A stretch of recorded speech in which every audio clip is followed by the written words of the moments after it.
નમસ્કાર દર્શક મિત્રો, જોઈ રહ્યા છો પંચાયત સમાચાર 24। હવે જોઈએ અગત્યના સમાચાર।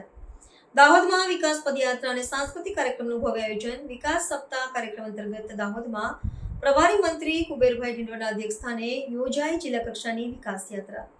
ગુજરાતના તત્કાલીન મુખ્યમંત્રી અને હાલના વડાપ્રધાન શ્રી નરેન્દ્રભાઈ મોદીએ છેલ્લા 24 વર્ષમાં ગુજરાતના યુવાનોને સશક્ત બનાવવા અને તેમની બુદ્ધિ, પ્રતિભા અને ક્ષમતાઓને તક મળે તેવા વાતાવરણનું નિર્માણ કરવા અનેકવિધ પ્રયાસો કર્યા છે।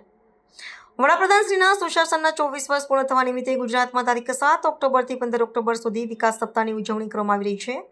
જે કાર્યક્રમ અંતર્ગત દાહોદના છાપ તળાવ ખાતેથી પ્રભારી મંત્રી શ્રી કુબેરભાઈ ડિંડોર અને જિલ્લા કલેક્ટર દાહોદ દ્વારા લીલી ઝંડી આપી વિકાસ યાત્રાને પ્રસ્થાન કરાવ્યું હતું।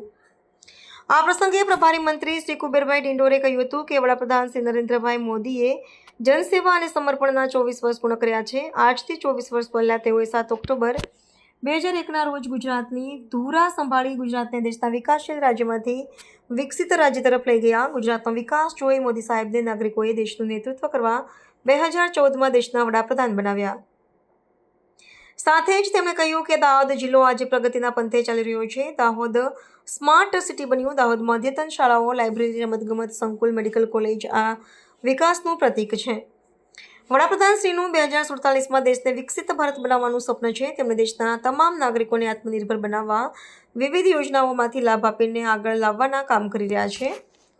ભારત દેશના રાષ્ટ્રપિતા મહાત્મા ગાંધીએ સ્વદેશી ચળવળ ચલાવી દેશને લોકોને સ્વદેશી વસ્તુઓ અપનાવી અપીલ કરી હતી, જેથી વડાપ્રધાને હર ઘર સ્વદેશી અભિયાન અંતર્ગત દેશના તમામ નાગરિકોને આહવાન કર્યું છે કે તમામ નાગરિકો સ્વદેશી વસ્તુઓ અપનાવી દેશને આર્થિક રીતે મજબૂત બનાવવા માટે મદદરૂપ બને, જેથી ભારતને વિકસિત બનાવી શકાય। આ વિકાસ યાત્રાના સમાપન કાર્યક્રમ બાદ પ્રભારી મંત્રી શ્રી કુબેરભાઈ ડિંડોરે દાહોદના છાબ તળાવની મુલાકાત લીધી હતી।